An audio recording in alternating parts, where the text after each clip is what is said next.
Hello my dear students, today in this class we are discussing about the some important questions is related to some applications of trigonometry. My dear students, so applications of trigonometry ಯಾವುದೇ ಒಂದು ನೀವು problem solve ಮಾಡುವಾಗ ಮೊದಲು concept ಅನ್ನು understand ಮಾಡ್ಕೊರಿ. Concept understand ಆದರೆ diagram correct ಹಾಕ್ತೀರಾ. Diagram correct ಬಂತಂದ್ರೆ ಏನಾಗುತ್ತೆ, ಸೊಲ್ಯೂಷನ್ ಕರೆಕ್ಟ್ ಬರುತ್ತೆ. ಸಪೋಸ್ ನೀವು ಕಾನ್ಸೆಪ್ಟೇ ಅಂಡರ್ಸ್ಟ್ಯಾಂಡ್ ಮಾಡ್ಕೊಂಡಿಲ್ಲ ಅಂದರೆ ಡಯಾಗ್ರಾಮ್ ಏನಾಗುತ್ತೆ, ಫಾಲ್ಟ್ ಆಗುತ್ತೆ, ಸೊಲ್ಯೂಷನ್ ಕೂಡ ನಿಮಗೆ ರಾಂಗ್ ಆಗುತ್ತೆ. ಓಕೆ, ಸೊ ಈ ಒಂದು ವಿಡಿಯೋದಲ್ಲಿ ನಾವು some examples important questions is related to trigonometry ನೋಡೋಣ. Okay, let see the problems. At a point A 20 meters above the level of water in a lake, the angle of elevation of a cloud is 30 degree. The angle of depression of the reflection of the cloud in the lake at A is 60 degree. Find the distance of a cloud from A. So the problem says that ಇಲ್ಲೇನಿದೆ, ಒಂದು point ಇದೆ. ಆ point water ಸರ್ಫೇಸ್ಗಿಂತ ಎಷ್ಟು ಮೇಲಿದೆ ಅಂದರೆ 20 metres above ಇದೆ. So ಇಲ್ಲಿ ಹೇಳ್ತಾ ಇದೆ ನೋಡಿ, at a point A 20 meters above the level of water in a lake, the angle of elevation of the cloud is 30 degree. So first ಒಂದೊಂದೇ ನೋಡ್ಕೊಂಡು ಹೋಗೋಣ. ಒಂದು ಪಾಯಿಂಟ್ ಇದೆ. ಸಪೋಸ್ ನಾನು ಇಲ್ಲಿ ಒಂದು ಪಾಯಿಂಟ್ ಇಲ್ಲಿ ತಗೊಳ್ತಾ ಇದ್ದೀನಿ. This is point. ಈ ಪಾಯಿಂಟ್ ಏನಿದೆ, ಸರ್ಫೇಸ್ ವಾಟರ್ ಅಂದರೆ ಲೆವೆಲ್ ಆಫ್ ವಾಟರ್ಗಿಂತ 20 ಮೀಟರ್ಸ್ ಏನಿದೆ ಹೈ ಇದೆ. 20 ಮೀಟರ್ಸ್ ಏನಿದೆ ಹೈ ಇದೆ. ಸೊ ನೆಕ್ಸ್ಟ್ ಏನು ಹೇಳ್ತಾ ಇದೆ ನೋಡೋಣ. The angle of elevation of A cloud is 30 degree from a point A. ಅಂದರೆ ಫ್ರಮ್ ಎ ಪಾಯಿಂಟ್ ಎ ಇಂದ ಆ್ಯಂಗಲ್ ಆಫ್ ಎಲಿವೇಶನ್ ಆಗ್ತಾ ಇದೆ. ಎಲ್ಲಿಗೆ ಆಗ್ತಾ ಇದೆ? ಕ್ಲೌಡ್ ಆಗ್ತಾ ಇದೆ. ಆ್ಯಂಗಲ್ ಆಫ್ ಎಲಿವೇಶನ್ ಅಂದರೆ ನಿಮ್ಗೆ ಗೊತ್ತಿದೆ, ಕೆಳಗಿನಿಂದ ಮೇಲೆ ನೋಡೋದು. ಸೊ ಅದಕ್ಕೆ ನಾನು ಕ್ಲೌಡನ್ನು ಇಲ್ಲಿ ತಗೊಳ್ತಾ ಇದ್ದೀನಿ. ಸೊ ಮೇಲೆ ಇರುತ್ತೆ ಕ್ಲೌಡು. ಈ ಪಾಯಿಂಟಿಂದ ಕ್ಲೌಡ್ಗೆ ನೋಡ್ತಾ ಇದ್ದಾನೆ. ಸೊ ಇದೇನಾಗುತ್ತೆ, this is the horizontal line, this is the line of sight. ಇಲ್ಲಿಂದ ಆ್ಯಂಗಲ್ ಆಫ್ ದಿ ಎಲಿವೇಶನ್ ಎಷ್ಟಾಗ್ತಾ ಇದೆ? 30 ಡಿಗ್ರಿ. ಸೊ ಪಾಯಿಂಟಿಂದ ಕ್ಲೌಡಿಗೆ ಆ್ಯಂಗಲ್ ಆಫ್ ಎಲಿವೇಶನ್ ಎಷ್ಟು ಸಬ್ಸ್ಟೆಂಡ್ ಆಗ್ತಾ ಇದೆ? 30 ಡಿಗ್ರಿ ಸಬ್ಸ್ಟೆಂಡ್ ಆಗ್ತಾ ಇದೆ. So next, the angle of depression of the reflection of the cloud in the lake at A is 60 degree. So next angle of depression ಆಗ್ತಾ ಇದೆ. So ಈ ಕ್ಲೌಡಿನ reflection ಎಲ್ಲಿ ಬೀಳ್ತಾ ಇದೆ? ನೀರಿನ ಒಳಗಡೆ ಬೀಳ್ತಾ ಇದೆ. ಈ ಕ್ಲೌಡ್ ಇದೆಯಲ್ಲ, ಈ ಕ್ಲೌಡಿನ ರಿಫ್ಲೆಕ್ಷನ್ನು ಈ ನೀರಿನ ಒಳಗಡೆ ಏನು ಮಾಡ್ತಾ ಇದೆ? ಬೀಳ್ತಾ ಇದೆ. ಸೊ ಆ ನೀರಿನ ಒಳಗಡೆ ಬಿದ್ದಂತಹ ರಿಫ್ಲೆಕ್ಷನನ್ನು ಈ ಪಾಯಿಂಟಿಂದ ಅಬ್ಸರ್ವ್ ಮಾಡಿದಾಗ ಸೊ ಆ್ಯಂಗಲ್ ಆಫ್ ಡಿಪ್ರೆಷನ್ ಏನಾಗ್ತಾ ಇದೆ? ಸಬ್ಸ್ಟೆಂಡ್ ಆಗ್ತಾ ಇದೆ. That is 60 degree. ಇದು 60 ಡಿಗ್ರಿ ಸಬ್ಸ್ಟೆಂಡ್ ಆಗ್ತಾ ಇದೆ. ಸೊ ಇಲ್ಲಿ ನಾವೇನು ಮಾಡಬೇಕಾಗತ್ತೆ? ಇಷ್ಟಂತರೂ ಕಾನ್ಸೆಪ್ಟ್ ಇದೆ. ಸೊ ನಾವೇನು ಫೈಂಡ್ ಔಟ್ ಮಾಡಬೇಕಿಲ್ಲಿ? Find the distance of the cloud from A. ಇದೊಂದು point A, this is point A. ಈ ಪಾಯಿಂಟಿಂದ ಈ ಕ್ಲೌಡಿಗಿರುವ ಡಿಸ್ಟೆನ್ಸನ್ನು ನಾವು ಫೈಂಡ್ ಔಟ್ ಮಾಡಬೇಕು. ಓಕೆ, ಸೊ ಇಲ್ಲಿ ನಾವು ರೈಟ್ ಟ್ರಯಾಂಗಲ್ಸನ್ನು ಏನು ಮಾಡ್ಕೋಬೇಕಾಗತ್ತೆ? ಡ್ರಾ ಮಾಡ್ಕೋಬೇಕಾಗತ್ತೆ. ಈ ಕ್ಲೌಡಿಂದ ಈ ಸರ್ಫೇಸ್ ವಾಟರ್ ತನಕ ಮತ್ತು ಸರ್ಫೇಸ್ ವಾಟರ್ನಿಂದ ಆ ರಿಫ್ಲೆಕ್ಷನ್ ಎಲ್ಲಿ ಬಿದ್ದಿದೆ, ಈ ಇಮೇಜ್ ಎಲ್ಲಿ ಫಾರ್ಮೇಷನ್ ಆಗಿದೆ ಅಲ್ಲಿ ತನಕ ಏನು ಮಾಡೋಣ? ಜಾಯಿನ್ ಮಾಡೋಣ. ಸೊ ಜಾಯಿನ್ ಮಾಡಿದರೆ ಇಲ್ಲೇನಾಗುತ್ತೆ? 2 ರೈಟ್ ಆ್ಯಂಗಲ್ಸ್ ಫಾರ್ಮೇಷನ್ ಆಗುತ್ತೆ.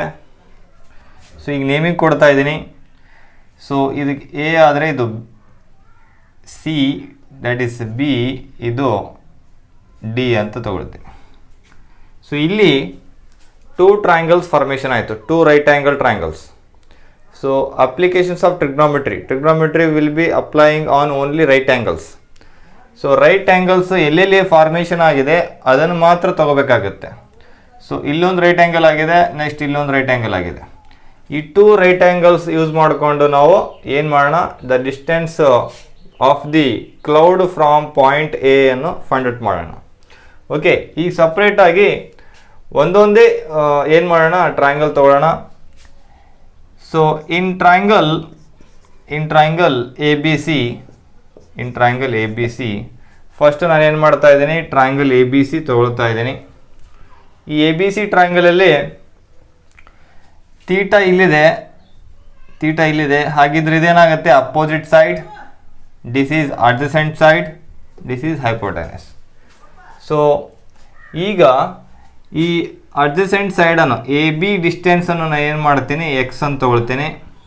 ಸೊ ಬಿ ಸಿ ಡಿಸ್ಟೆನ್ಸನ್ನು ನಾನು ಏನು ಮಾಡ್ತೀನಿ, ಹೆಚ್ ಅಂತ ತೊಗೊಳ್ತೀನಿ, ಸ್ಮಾಲ್ ಹೆಚ್ ಅಂತ ತೊಗೊಳ್ತೀನಿ. ಸೊ ನೆಕ್ಸ್ಟು ಈಗ ಇಲ್ಲೇನಾದರೂ ಬೇರೆ ಹೆಸರು ಕೊಡ್ತಾ ಇದ್ದೀನಿ, ದಿಸ್ ಈಸ್ ಇದು ಇ ಎಫ್ ಅಂತ ಕೊಡ್ತೀನಿ. ಇ ಎಫ್ ಎ ಇ ಎಷ್ಟಿದೆ, 20 ಮೀಟ್ರ್ ಇದೆ, ಹೌದಾ? ಸೊ ಎ ಇ 20 ಮೀಟ್ರ್ ಇದ್ದರೆ ಬಿ ಎಫ್ ಕೂಡ ಎಷ್ಟಿರುತ್ತೆ, 20 ಮೀಟರ್ ಇರುತ್ತೆ. ಸೊ ಹಾಗಿದ್ರೆ ಎಫ್ ಡಿ ಎಷ್ಟಾಗತ್ತೆ, ಆ ಎಫ್ ಡಿಯನ್ನು ಯಾವ ರೀತಿ ನಾವು ವ್ಯಾಲ್ಯೂ ತೊಗೋಬಹುದು ಅನ್ನೋದು ನೋಡ್ರಿ ಇಲ್ಲಿ. ಸೊ ಇದೊಂದು ಸ್ವಲ್ಪ ನಿಮಗೆ ನಾಲೆಜ್ ಇರಬೇಕು. ಈಗ surface water, level of water ಇದೆಯಲ್ಲ, ಲೆವೆಲ್ ಆಫ್ ವಾಟರಿಂದ ಎಷ್ಟು ಹೈಟ್ ಕ್ಲೌಡ್ ಇದೆಯೋ ಅಷ್ಟೇ ಡೀಪ್ ಆಗಿ ಏನಾಗಿರುತ್ತೆ, ಅದರದ್ದು ಇಮೇಜ್ ಫಾರ್ಮೇಷನ್ ಆಗಿರುತ್ತೆ. ಲೆವೆಲ್ ಆಫ್ ವಾಟರ್ಗಿಂತ ಎಷ್ಟು ಹೈಟಲ್ಲಿ ಆ ಕ್ಲೌಡ್ ಇರುತ್ತೋ ಅಷ್ಟೇ ಡೀಪಲ್ಲಿ ಅದರ ಇಮೇಜ್ ಫಾರ್ಮೇಷನ್ ಆಗಿರುತ್ತೆ. ಸೊ ಹಾಗಿದ್ರೆ ನಾವು ಇದನ್ನು the F D the height of the F D ಅನ್ನು ಯಾವ ಥರ ಬರ್ಕೋಬೋದು, ಸೊ 20 + ಹೆಚ್ ಅಂತ ಬರ್ಕೋಬೋದಾ? ನೋಡಿ, ಎಫ್ ಸಿ ಎಷ್ಟಿದೆ, F C is nothing but F B plus B C. So ಹಾಗಿದ್ರೆ ಏನಂತ ಬರಿಬೋದು ನಾವು ಇದಕ್ಕೆ, ಎಫ್ ಸಿಗೆ? So 20 + H. So F C is equals to F D, ಹೌದಾ ಅಲ್ಲ? So F C is equals to F D. So F C ಎಷ್ಟಿದೆ, 20 + ಹೆಚ್ ಇದೆ ಅಂದಮೇಲೆ ಸೊ ಎಫ್ ಡಿ ಕೂಡ ಎಷ್ಟಿರುತ್ತೆ, 20 + ಹೆಚ್ ಇರುತ್ತೆ. ಇದೊಂದು ತಿಳ್ಕೊರಿ, ವೆರಿ ಇಂಪಾರ್ಟೆಂಟ್. ಸೊ ನೆಕ್ಸ್ಟ್ ಈಗ ಇನ್ ಟ್ರಯಾಂಗಲ್ ಎ ಬಿ ಸಿ ಒಳಗಡೆ, ಸೊ ಎ ಬಿ ಅನ್ನು ನಾನು ಅಡ್ಜಸೆಂಟ್ ಸೈಡನ್ನು ಏನಂತ ತೊಗೊಂಡೆ, ಎಕ್ಸ್ ಅಂತ ತೊಗೊಂಡೆ. ಸೊ ಬಿ ಸಿ ಅನ್ನು ಏನಂತ ತೊಗೊಂಡೆ, ಹೆಚ್ ಅಂತ ತೊಗೊಂಡೆ. ಈಗ ಅದರ ಮೆಜರ್ಮೆಂಟ್ಸನ್ನು ಇಲ್ಲೇನು ಮಾಡೋಣ, ಸಬ್ಸ್ಟಿಟ್ಯೂಟ್ ಮಾಡೋಣ. So first B C by A B is equals to, B C ಅಂದರೆ ಏನಾಗುತ್ತೆ, ಅಪೋಸಿಟ್ ಸೈಡ್, ಎ ಬಿ ಅಂದರೆ adjacent side. So opposite by adjacent ಅಂದರೆ ಏನಾಗುತ್ತೆ, ಟ್ಯಾನ್ ತೀಟ. ಸೊ ತೀಟ ಎಷ್ಟಿದೆ ಇಲ್ಲಿ, 30 ಡಿಗ್ರಿ. ಸೊ ಅದನ್ನೇ ಬರಿತಾ ಇದ್ದೀನಿ. ಸೊ ಬಿ ಸಿ ಎಷ್ಟಿದೆ, B C is H and A B is equals ಎಷ್ಟಿದೆ, x is equals to tan 30 degree ಅಂದರೆ ಎಷ್ಟು, 1/√3. ಸೊ ಇಲ್ಲಿ ನಾವು ಎಕ್ಸ್ನ ವ್ಯಾಲ್ಯೂ ಮೆಜರ್ಮೆಂಟ್ಸನ್ನು ಫೈಂಡ್ ಔಟ್ ಮಾಡೋಣ. ಏನಾಗುತ್ತೆ, so X is equals to h√3 ಆಗುತ್ತೆ. ದಿಸ್ ಈಸ್ ಈಕ್ವೇಷನ್ ನಂಬರ್ 1 ಅಂತ ಹಾಕ್ರಿ. X is equals to h√3. Okay, so ಈಗ ಈ ಟ್ರಯಾಂಗಲಲ್ಲಿ ಎ ಬಿ ಸಿ ಟ್ರಯಾಂಗಲಲ್ಲಿ ಎಕ್ಸ್ ವ್ಯಾಲ್ಯೂ ನಮಗೆ ಬಂತು, ಹೌದಾ? ಈ ಎಕ್ಸ್ ವ್ಯಾಲ್ಯೂ ಬಂತಂದರೆ ಈಗ ನಾವೇನು ಫೈಂಡ್ ಔಟ್ ಮಾಡೋಣ, A B D triangle use ಮಾಡಿಕೊಂಡು ಈ ಹೆಚ್ ವ್ಯಾಲ್ಯೂವನ್ನು ಫೈಂಡ್ ಔಟ್ ಮಾಡೋಣ. ಈ ಹೆಚ್ ವ್ಯಾಲ್ಯೂ ನಮಗೆ ಬಂದರೆ, ಈ ಎಕ್ಸ್ ವ್ಯಾಲ್ಯೂ ಅಂತೂ ಬಂದಿದೆ, ಹೆಚ್ ವ್ಯಾಲ್ಯೂ ಬಂದರೆ, ಸಪೋಸ್ ಹೆಚ್ ವ್ಯಾಲ್ಯೂ ನಮಗೆ ಫೈಂಡ್ ಔಟ್ ಆದರೆ ಏನಾಗುತ್ತೆ, ನಾವು ಈಸಿಯಾಗಿ ಪೈಥಾಗೊರಸ್ ಥಿಯರಮ್ ಅಪ್ಲೈ ಮಾಡಿಕೊಂಡು ಈ ಹೈಪೋಟೆನಸ್ನ ಮೆಜರ್ಮೆಂಟ್ಸನ್ನು ನಾವೇನು ಮಾಡ್ಬೋದು, ಫೈಂಡ್ ಔಟ್ ಮಾಡ್ಬೋದು. ಸೊ ಅದಕ್ಕೆ ಇನ್ನೊಂದು ಟ್ರಯಾಂಗಲ್ ತೊಗೊಳ್ತಾ ಇದ್ದೀನಿ. ಇನ್ನೊಂದು ರೈಟ್ ಟ್ರಯಾಂಗಲ್ ಯಾವುದು, triangle is A B D. Okay,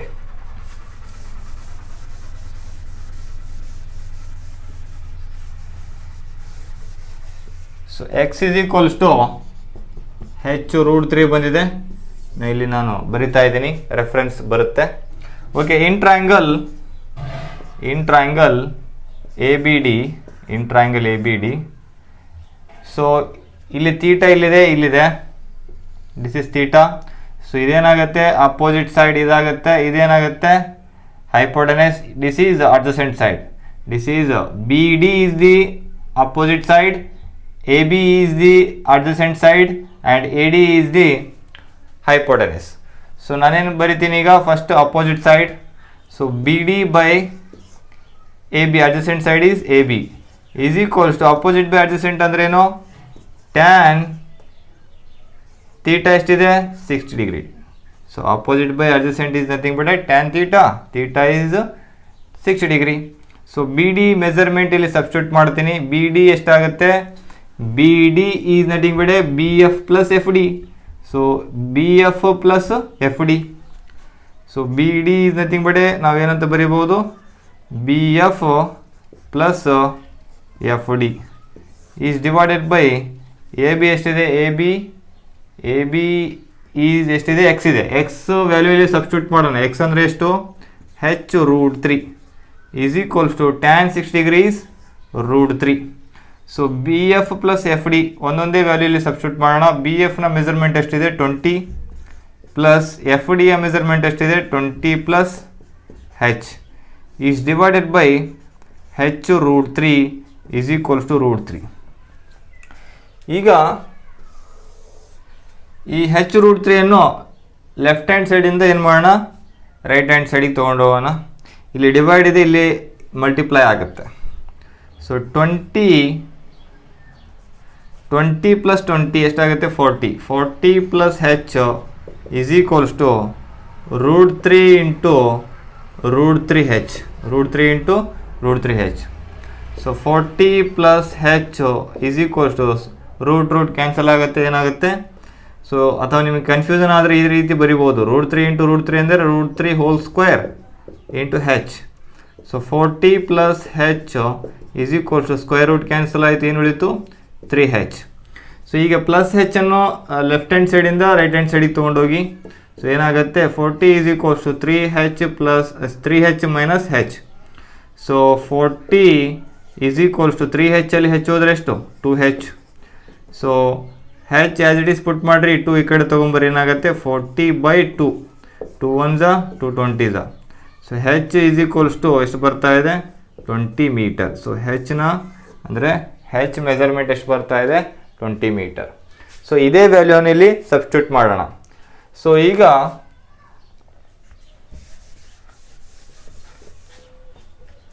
ಹೆಚ್ ಅಂದರೆ ಎಷ್ಟು ಬಂತೀಗ 20 ಮೀಟರ್, ಇಲ್ಲಿ ಸಬ್ಸ್ಟಿಟ್ಯೂಟ್ ಮಾಡ್ತಾ ಇದ್ದೀನಿ 20 ಮೀಟರ್. ಸೊ ಎಕ್ಸ್ ಅಂದರೆ ಏನು, ಎಕ್ಸ್ ಈಸ್ ಈಕ್ವಲ್ಸ್ ಟು ಏನಿತ್ತು, X is equals two H √3 ಇತ್ತು. ಸೊ ಹಾಗಿದ್ರೆ ಎಕ್ಸ್ ವ್ಯಾಲ್ಯೂ ಎಷ್ಟು ಬರುತ್ತೆ, ಹೆಚ್ ಅಂದರೆ 20√3. So X is equals to 20√3 metre. So ಇದೇ ವ್ಯಾಲ್ಯೂನಲ್ಲಿ ಸಬ್ಸ್ಟಿಟ್ಯೂಟ್ ಮಾಡೋಣ. So X is equals to ಎಷ್ಟು ಬರ್ತಾ ಇದೆ 20√3 ಮೀಟರ್. ಸೊ ಈಗ ನೋಡಿ, ಸೊ ಇಲ್ಲಿ ರೈಟ್ ಟ್ರಯಾಂಗಲ್ ಇದೆ, A B C is right triangle. ಅದರಲ್ಲಿ 2 ಸೈಡ್ಸ್ನ ಮೆಜರ್ಮೆಂಟ್ ಗೊತ್ತಾಯ್ತು ಈಗ. ಸೊ ಆ ಥರ್ಡ್ ಸೈಡ್ನ ಮೆಜರ್ಮೆಂಟ್ ಈಸಿಯಾಗಿ ನಾವು ಫೈಂಡ್ ಔಟ್ ಮಾಡ್ಬೋದು ಯೂಸಿಂಗ್ ಪೈಥಾಗರಸ್ ಥಿಯರಮ್. ಈಗ ಪೈಥಾಗರಸ್ ಥಿಯರಮನ್ನು ಅಪ್ಲೈ ಮಾಡೋಣ.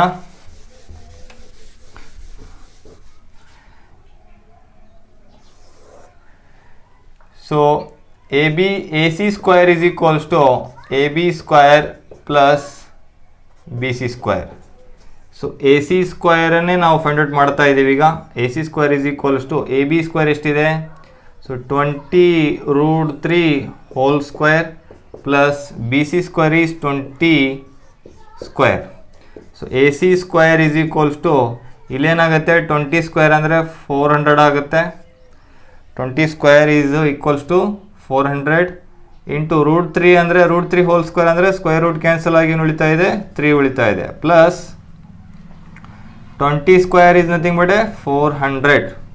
So A C square is equals to 400 into 3 ಅಂದರೆ ಎಷ್ಟಾಗುತ್ತೆ 1200 plus 400. So A C square is equals to 1600 ಆಯಿತು. So A C is equals to ಈ ಸ್ಕ್ವೇರು ಲೆಫ್ಟ್ ಹ್ಯಾಂಡ್ ಸೈಡಿಂದ right hand ಸೈಡಿಗೆ ಹೋದರೆ ಏನಾಗುತ್ತೆ, it becomes square root. So square root of 1600 is equals to AC is equals ಬರ್ತಾ ಇದೆ 440. So AC is equals to 40 metre.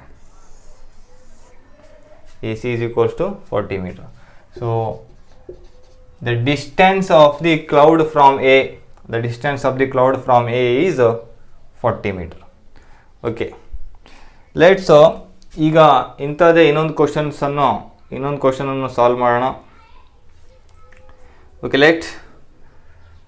So ಇನ್ನೊಂದು, okay my dear students, so ಇಂಥದ್ದೇ ಇನ್ನೊಂದು question ನಾವೇನು ಮಾಡೋಣ, ಸಾಲ್ವ್ ಮಾಡ್ಲಿಕ್ಕೆ ಟ್ರೈ ಮಾಡೋಣ. So next problem is, A bird is sitting on the top of a 80 meter high tree from a point on the ground. The angle of elevation of the bird is 45 degree. The bird flies away horizontally in such a way that it remained at a constant height from the ground. After 2 seconds, the angle of elevation of the bird from the same point is 30 degree. Find the speed of the flying bird. So ಇಲ್ಲಿ ಈ ಪ್ರಾಬ್ಲಮಲ್ಲಿ concept ಏನಿದೆ ಅದು ಸ್ವಲ್ಪ ತಿಳಿದುಕೊಳ್ಳೋಕೆ try ಮಾಡೋಣ. So ಇಲ್ಲೇನಿದೆ, a bird is sitting on the top of a 80 meter high tree from a point on the ground. So ಇಲ್ಲೇನಿದೆ, ಒಂದು ಟ್ರೀ ಏನಿದೆ, ಆ ಟ್ರೀ ವರ್ಟಿಕಲಿ ಸ್ಟ್ಯಾಂಡ್ ಆಗಿದೆ ಗ್ರೌಂಡ್ ಮೇಲ್ಗಡೆ. So this is the 80 meter high tree. ಇದು vertically ಗ್ರೌಂಡ್ನ ಮೇಲ್ಗಡೆ stand ಆಗಿದೆ. ಸೊ ಇಲ್ಲಿ ಒಂದು ಏನಿದೆ, ಒಂದು ಪಾಯಿಂಟ್ ಎ ಇದೆ. This is point A. So ಈ 80 meter ಹೈ ಟ್ರೀ ಅಂದರೆ ಅದರ ಮೇಲ್ಗಡೆ ಒಂದು ಬರ್ಡ್ ಏನಾಗಿದೆ, ಕೂತಿದೆ. So next, the angle of elevation of the bird is 45 degree. ಈ ಪಾಯಿಂಟ್ ಎ ಇಂದ ಈ ಬರ್ಡ್ಗೆ ಅಬ್ಸರ್ವ್ ಮಾಡಿದಾಗ ಆ್ಯಂಗಲ್ ಆಫ್ ದಿ ಇಲಿವೇಶನ್ ಎಷ್ಟು ಸಬ್ಸ್ಟೆಂಡ್ ಆಗ್ತಾ ಇದೆ, 45 degree ಸಬ್ಸ್ಟೆಂಡ್ ಆಗ್ತಾ ಇದೆ. ಎಷ್ಟು, 45 degree. ಸೊ ಇದಕ್ಕೆ ನೇಮಿಂಗ್ ಕೊಡ್ತಾ ಇದ್ದೀನಿ ನಾನು. ಇದು ಎ, ಇದು ಬಿ, ಇದು ಸಿ. ಓಕೆ, ನೆಕ್ಸ್ಟ್ ಈಗ ಸಿ ಪಾಯಿಂಟಲ್ಲಿ ಬರ್ಡ್ ಕೂತಿದೆ. The bird flies away horizontally in such a way that it remained at a constant height from the ground. ಈ ಬರ್ಡ್ ಏನು ಮಾಡಿತೀಗ, ನೆಕ್ಸ್ಟು ಅದು ಹಾರಿ ಹೋಗ್ತಾ ಇದೆ, ಕಾನ್ಸ್ಟೆಂಟ್ ಹೈಟನ್ನು ಮೇಂಟೈನ್ ಮಾಡ್ಕೊತ ಏನಾಗ್ತಾ ಇದೆ, ಹಾರಿ ಹೋಗ್ತಾ ಇದೆ. A bird flies away horizontally in such a way that it remained at a constant height from the ground.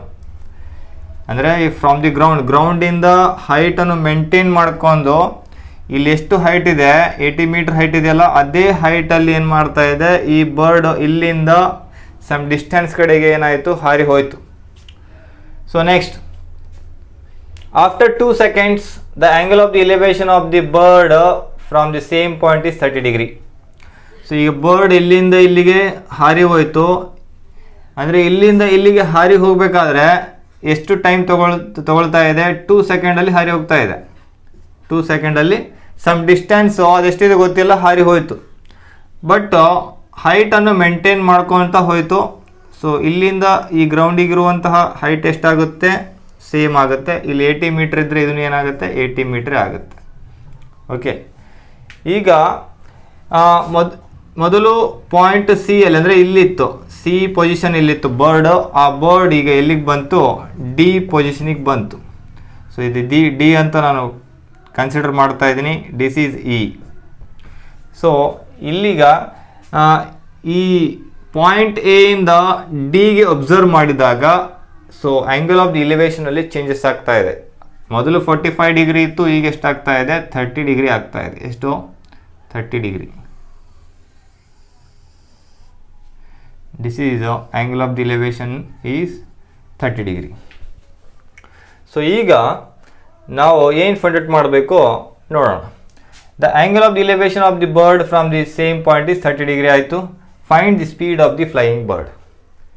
ನಾವು ಏನು ಫೈಂಡ್ ಔಟ್ ಮಾಡಬೇಕು, ಆ ಬರ್ಡ್ ಹಾರಿ ಹೋಯ್ತಲ್ಲ, ಆ ಹಾರಿ ಹೋದಂತಹ ಬರ್ಡ್ನ ಸ್ಪೀಡನ್ನು ಫೈಂಡ್ ಔಟ್ ಮಾಡಬೇಕಾಗತ್ತೆ. ಈಗ ನಮಗೆಲ್ಲ ಗೊತ್ತಿದೆ, ಸ್ಪೀಡನ್ನು ಫೈಂಡ್ ಔಟ್ ಮಾಡಬೇಕಂದ್ರೆ ಒಂದು ಸೈನ್ಸ್ ಫಾರ್ಮುಲಾ ಇದೆ, ಏನದು? Speed is equals to distance divided by time. ಈ ಒಂದು ಫಾರ್ಮುಲಾದಲ್ಲಿ ನಾವು ಮೆಜರ್ಮೆಂಟ್ಸು ಅಂದರೆ ಯೂನಿಟ್ಸ್ ಮೆಜರ್ಮೆಂಟನ್ನು ನಾವು ಸಬ್ಸ್ಟಿಟ್ಯೂಟ್ ಮಾಡಿದಾಗ ನಮಗೆ ಯಾವುದಾದ್ರೂ ಒಂದು ವ್ಯಾಲ್ಯೂ ಸಿಗುತ್ತೆ.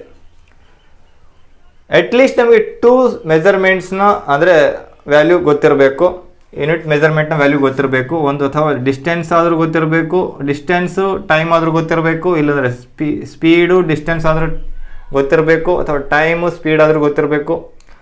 ಸೊ ಇಲ್ಲಿ ಯಾವುದಾದ್ರು 2 ಯೂನಿಟ್ ಮೆಜರ್ಮೆಂಟ್ಸ್ನ ವ್ಯಾಲ್ಯೂ ಗೊತ್ತಿದ್ರೆ ನಾವು ಯಾವ ಬೇಕಾದರೂ ಸ್ಪೀಡ್ ಆದರೂ ಫೈಂಡ್ ಔಟ್ ಮಾಡ್ಬೋದು, ಅಥವಾ ಡಿಸ್ಟೆನ್ಸ್ ಆದರೂ ಅಥವಾ ಟೈಮ್ ಆದರೂ ಫೈಂಡ್ ಔಟ್ ಮಾಡ್ಬೋದು. ಇಲ್ಲಿ ಏನೇನು ಗಿವನ್ ಕೊಟ್ಟಿದ್ದಾರೆ ಫಸ್ಟ್ ನೋಡೋಣ. ಈ ಸಿ ಪೊಸಿಷನಲ್ಲಿ ಇರುವಂತಹ ಬರ್ಡು ಡಿ ಪೊಸಿಷನಿಗೆ ಬಂದಿದೆ ಅಂದರೆ ಇಲ್ಲಿಂದ ಇಲ್ಲಿಗೆ ಬರಲಿಕ್ಕೆ ಎಷ್ಟು ಟೈಮ್ ತೊಗೊಂಡಿದೆ? 2 ಸೆಕೆಂಡ್ಸ್. ಸೊ ಹಾಗೆ ಇದರಲ್ಲಿ 2 ಸೆಕೆಂಡ್ಸ್ ಕೊಟ್ಟಿದ್ದಾರೆ ಅಂದಮೇಲೆ ಟೈಮ್ ಗಿವನ್ ಕೊಟ್ಟಿದ್ದಾರೆ. ಸೊ ಹಾಗಿದ್ರೆ ಇನ್ನೊಂದು ನಮಗೆ ಯೂನಿಟ್ ಮೆಜರ್ಮೆಂಟ್ ಬೇಕೇ ಬೇಕು, ಅದು ಯಾವುದು? ಡಿಸ್ಟೆನ್ಸನ್ನು ನಾವು ಫೈಂಡ್ ಔಟ್ ಮಾಡಬೇಕು. ಅಂದರೆ ಇಲ್ಲಿಂದ ಇಲ್ಲಿಗೆ ಹಾರಿ ಹೋಗಲಿಕ್ಕೆ 2 ಸೆಕೆಂಡ್ಸ್ ತೊಗೊಂಡಿದೆ ಅಂದಮೇಲೆ ಇಲ್ಲಿಂದ ಇಲ್ಲಿಗಿರುವಂತಹ ಡಿಸ್ಟೆನ್ಸ್ ಎಷ್ಟಾಗುತ್ತೆ? ಸೊ ಇಲ್ಲಿಂದ ಇಲ್ಲಿಗಿರುವಂಥ ಡಿಸ್ಟೆನ್ಸ್ ಯಾವುದಕ್ಕೆ ಈಕ್ವಲ್ ಇರುತ್ತೆ? ಇಲ್ಲಿಂದ ಇಲ್ಲಿಗಿರುವ ಬಿ ಇಂದ ಈಗಿರುವ ಡಿಸ್ಟೆನ್ಸಿಗೆ ಈಕ್ವಲ್ ಇರುತ್ತೆ. ಸೊ ಹಾಗಿದ್ರೆ ಇಲ್ಲಿ ರೈಟ್ ಟ್ರಯಾಂಗಲ್ಸನ್ನು ನಾವು ಫಸ್ಟ್ ಐಡೆಂಟಿಫೈ ಮಾಡ್ತೀನಿ, ಯಾಕಂದರೆ ಟ್ರಿಗ್ನೋಮೆಟ್ರಿ ಅಪ್ಲೈ ಆಗೋದು ರೈಟ್ ಟ್ರಯಾಂಗಲ್ ಮೇಲೇ. ಸೊ ಈಗ ಎ ಬಿ ಸಿ ಅನ್ನೋದು ಒಂದು ರೈಟ್ ಟ್ರಯಾಂಗಲು. ಸೊ ನೆಕ್ಸ್ಟ್ ಇನ್ನೊಂದು right triangle is A E D. ಈ 2 ರೈಟ್ ಟ್ರಯಾಂಗಲ್ಸ್ ಯೂಸ್ ಮಾಡಿಕೊಂಡು ನಾವು ಈ ಬಿ ಇಯ ಡಿಸ್ಟೆನ್ಸನ್ನು ನಾನು ಫೈಂಡ್ ಔಟ್ ಮಾಡ್ತೀನಿ. ಸೊ ಇಲ್ಲಿ ನೋಡಿ, ನಾನು ಇಲ್ಲೇನು ತೊಗೊಳ್ತಾ ಇದ್ದೀನಿ? ಎ ಇಂದ ಬಿಗಿರುವಂಥ ಡಿಸ್ಟೆನ್ಸನ್ನು ವಾಯ್ ಅಂತ ತೊಗೊಳ್ತೀನಿ. ನೆಕ್ಸ್ಟು ಬಿ ಇಂದ ಈಗಿರುವ ಡಿಸ್ಟೆನ್ಸನ್ನು ಎಕ್ಸ್ ಅಂತ ತೊಗೊಳ್ತಾ ಇದ್ದೀನಿ. ಸೊ ನಾನೇನಾದರೂ ಎಕ್ಸ್ ಅನ್ನು ಫೈಂಡ್ ಔಟ್ ಮಾಡಿದರೆ ಸೊ ಸ್ಪೀಡ್ ಈಸಿಯಾಗಿ ನನಗೆ ಸಿಗುತ್ತೆ. ಸೊ ಈ ಒಂದೊಂದೇ ಟ್ರಯಾಂಗಲನ್ನು ಯೂಸ್ ಮಾಡಿಕೊಂಡು ಸಾಲ್ವ್ ಮಾಡಲಿಕ್ಕೆ ಟ್ರೈ ಮಾಡೋಣ. Okay, in triangle A B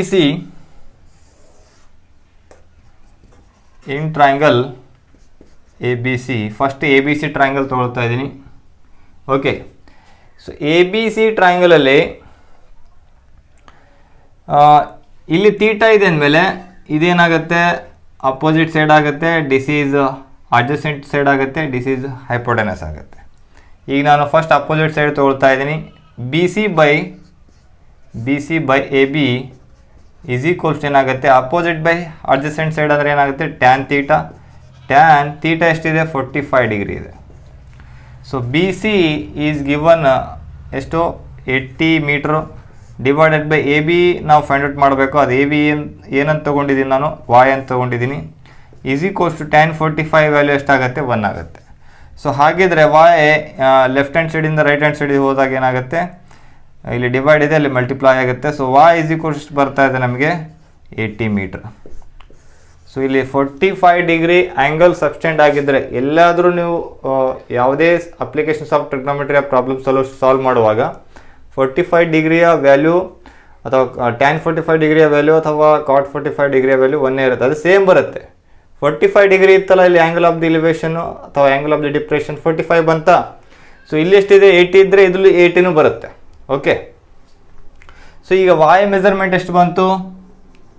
Y is equals ಎಷ್ಟು ಬರ್ತಾ ಇದೆ? 80 ಮೀಟ್ರ್. ಸೊ ಇಲ್ಲಿ ಹೈಟ್ ಎಷ್ಟಿದೆ? ಇಲ್ಲೂ ಅದರದ್ದು ಡಿಸ್ಟೆನ್ಸ್ ಕೂಡ ಎಷ್ಟು ಬರ್ತಾ ಇದೆ? 80 ಮೀಟ್ರ್ ಬರ್ತಾ ಇದೆ. ಈಗ ನಾವು ಬಿ ಇ ಫೈಂಡ್ ಔಟ್ ಮಾಡಬೇಕಾದ್ರೆ ಯಾವ ಟ್ರಯಾಂಗಲ್ ತೊಗೋಬೇಕಾಗತ್ತೆ? ಇನ್ ಕಂಪ್ಲೀಟ್ ಟ್ರಯಾಂಗಲ್ ಯಾವುದು? ಇದು ಎ ಡಿ ಇ ಟ್ರಯಾಂಗಲ್ ತೊಗೋಬೇಕಾಗತ್ತೆ. ಸೊ ಅದನ್ನು ತಗೊಳ್ಳೋಣ. So in triangle ADE, in triangle ADE. So is the opposite side, this is the adjacent side, this is hypotenuse.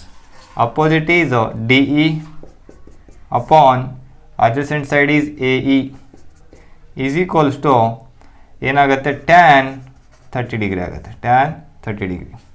So DE ಎಷ್ಟಿದೆ?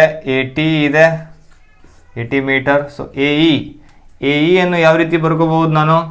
AB plus BE. So AB plus BE ಅಂದರೆ ಏನಾಗುತ್ತೆ? 80 plus X is equals to tan 30 degree is 1/√3 1/√3. ಈಗ cross multiply ಮಾಡಿ ಏನಾಗುತ್ತೆ 80√3 is equals to 80 plus X ಆಯಿತು. So ಈಗ ಎಕ್ಸನ್ನು as it is ಬರೀರಿ, 80 ಈ ಕಡೆ ತೊಗೊಂಬರ್ರಿ, ಏನಾಗುತ್ತೆ 80√3 ಮೈನಸ್ 80 ಆಯಿತು. ಸೊ ಇಲ್ಲಿ ಕಾಮನ್ ತೊಗೋರಿ 80 ಕಾಮನ್ ತೊಗೊಂಡ್ರೆ ಏನು ಬರ್ತಾ ಇದೆ √3 minus 1 metre. So X is equals ಎಷ್ಟು ಬರ್ತಾ ಇದೆ √80 ಇಂಟು √3 ಮೈನಸ್ 1 ಬರ್ತಾ ಇದೆ. ಓಕೆ, ಈಗ ಇದರ ವ್ಯಾಲ್ಯೂ ಕೂಡ ಸಬ್ಸ್ಟಿಟ್ಯೂಟ್ ಮಾಡ್ತಾ ಇದ್ದೀನಿ. ಸೊ ಎಕ್ಸ್ ಈಸ್ ಈಕ್ವಲ್ಸ್ ಎಷ್ಟು ಬಂತು 80 into √3 minus 80 into √3 minus 1 80 into √3 minus 1. ಈಗ √3 ವ್ಯಾಲ್ಯೂವನ್ನು ಸಬ್ಸ್ಟಿಟ್ಯೂಟ್ ಮಾಡೋಣ. √3 ವ್ಯಾಲ್ಯೂವನ್ನು ಸಬ್ಸ್ಟಿಟ್ಯೂಟ್ ಮಾಡೋಣ, ಯಾಕಂದರೆ ಎಕ್ಸಾಕ್ಟ್ ವ್ಯಾಲ್ಯೂ ನಮಗೆ ಬೇಕಾಗುತ್ತೆ. ಸೊ ಅದಕ್ಕೆ ಸಬ್ಸ್ಟಿಟ್ಯೂಟ್ ಮಾಡೋಣ.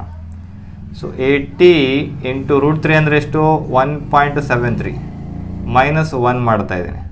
ಸೊ ಎಷ್ಟು ಬರುತ್ತೆ, ಸೊ 80 ಇಂಟು 0.73 ಬರುತ್ತೆ. 1.73 ಮೈನಸ್ 1 ಅಂದರೆ ಎಷ್ಟು ಬರುತ್ತೆ 0.73. 80 ಇಂಟು 0.73 ಮಲ್ಟಿಪ್ಲೈ ಮಾಡಿದಾಗ ಎಷ್ಟು ಬರುತ್ತೆ 58.56 ಬರ್ತಾ ಇದೆ, 58.56 metre. So X is equals to ಎಷ್ಟಾಯಿತು 58.56 ಮೀಟರ್. ಸೊ ಇದರದ್ದು ಎಕ್ಸಾಕ್ಟ್ ವ್ಯಾಲ್ಯೂ ನಮಗೆ ಸಿಕ್ತು. ಸೊ ಈಗ ಇಲ್ಲಿಂದ ಸಿ ಇಂದ ಡಿಗಿರುವಂತಹ ಡಿಸ್ಟೆನ್ಸು ಅಂದರೆ ಎಕ್ಸ್ನ ಡಿಸ್ಟೆನ್ಸ್ ಎಷ್ಟು ಬರ್ತಾ ಇದೆ 58.56 ಮೀಟರ್ ಬರ್ತಾ ಇದೆ. ಇಲ್ಲಿ ಟೈಮನ್ನು ಗಿವನ್ ಕೊಟ್ಟಿದ್ದಾರೆ, ನಾವು ಈಸಿಯಾಗಿ ಏನು ಮಾಡ್ಬೋದು, ಸೊ ನಾವು ಅದರ ಸ್ಪೀಡನ್ನು ಫೈಂಡ್ ಔಟ್ ಮಾಡ್ಬೋದು. ಸೊ ಇಲ್ಲಿ ಸ್ಪೀಡನ್ನು ಇಲ್ಲಿ ನಾನು ಫೈಂಡ್ ಔಟ್ ಮಾಡ್ತಾ ಇದ್ದೀನಿ. So speed is equals to distance divided by time. Speed is equals to distance ಎಷ್ಟಿದೆ 58.56 ಇದೆ, 58.56 ಅಪಾನ್ 2 ಅಂದರೆ ಟೈಮ್ ಎಷ್ಟಿದೆ 2 ಸೆಕೆಂಡ್ಸ್ ಇದೆ.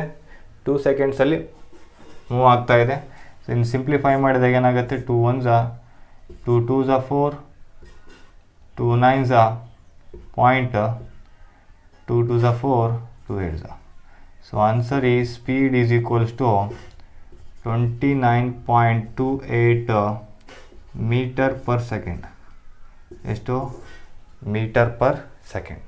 This is the solution of the problem. Okay, so ಇದೇ ರೀತಿ ನಿಮಗೆ ಒಂದು ಹೋಮ್ವರ್ಕ್, ನಿಮಗೆ ಒಂದು ಎಕ್ಸಾಂಪಲ್ ಕೊಡ್ತೇನೆ. ಈ some applications of trigonometry related ಒಂದು ಪ್ರಾಬ್ಲಮ್ ಕೊಡ್ತೀನಿ, ಅದು ಹಾನೆಸ್ಟ್ಲಿ ನೀವು ಸಾಲ್ವ್ ಮಾಡ್ಲಿಕ್ಕೆ ಟ್ರೈ ಮಾಡಿರಿ. Okay let's this is the this question is okay, this problem is for homework. So ಇದನ್ನು ನೀವೇನು ಮಾಡಿರಿ ಹಾನೆಸ್ಟ್ಲಿ ಸಾಲ್ವ್ ಮಾಡಲಿಕ್ಕೆ ಟ್ರೈ ಮಾಡಿರಿ ಮನೆಯಲ್ಲಿ. ಸಪೋಸ್ ನಿಮಗೆ ಇದರ ಸೊಲ್ಯೂಷನ್ ಬಂದಿಲ್ಲ ಅಂದರೆ ನಾನು ನೆಕ್ಸ್ಟ್ ಕ್ಲಾಸಲ್ಲಿ ಇದರ ಸೊಲ್ಯೂಷನ್ಸ್ ನಾನು ನಿಮಗೆ ತಿಳಿಸ್ತಾ ಇದ್ದೇನೆ. ಓಕೆ, ಈ ಪ್ರಾಬ್ಲಮನ್ನು ನಾನು ಒಂದು ಸಲ ರೀಡ್ ಮಾಡ್ತೇನೆ, ನೋಟ್ ಮಾಡ್ಕೊಳ್ರಿ. ಓಕೆ, ಇದನ್ನು ಹಾನೆಸ್ಟ್ಲಿ ನಿಮ್ಮ ಮನೆಯಲ್ಲಿ ಪ್ರಾಮಾಣಿಕತೆಯಿಂದ ನೋಡಲಾರ್ದೆ ಟ್ರೈ ಮಾಡಲಿಕ್ಕೆ ಪ್ರಯತ್ನ ಪಡ್ರಿ. A eagle is sitting on the top of a pillar which is 9 meter high. From a point 27 meter away from the bottom of the pillar, a snake is coming to its hole at the base of the pillar. Seeing the snake, the eagle pounces on it. If their speeds are equal, at what distance from the hole is the snake caught? So this is the question. Honestly try ಮಾಡ್ರಿ. Okay, suppose ಈ video ನಿಮಗೆ like ಆದರೆ share ಮಾಡಿರಿ and ನಮ್ಮ ಚಾನಲನ್ನು subscribe ಮಾಡಿರಿ. Thank you students.